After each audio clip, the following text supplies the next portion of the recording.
বিশ্বকবি রবীন্দ্রনাথ ঠাকুর রচিত বাংলাদেশের জাতীয় সঙ্গীত আমার সোনার বাংলা আমি তোমায় ভালোবাসি এই গান গাইলেই দেশদ্রোহীর ফতোয়া জারি হতে পারে।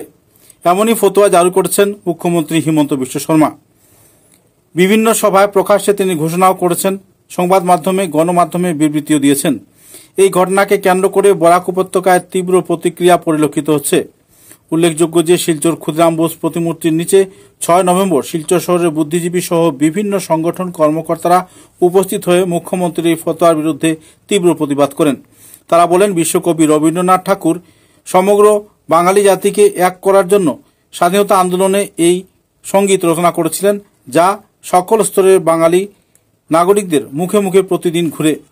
তাদের আত্মচেতনা আত্মমর্যাদার লড়াই হচ্ছে আমার সোনার বাংলা আমি তোমায় ভালোবাসি। এই গানকে সামনে রেখেই স্বাধীনতা আন্দোলনের নতুন করে বীজ বপন করেছিলেন বিশ্বকবি রবীন্দ্রনাথ ঠাকুর। কিন্তু আসাম সরকার এ নিয়ে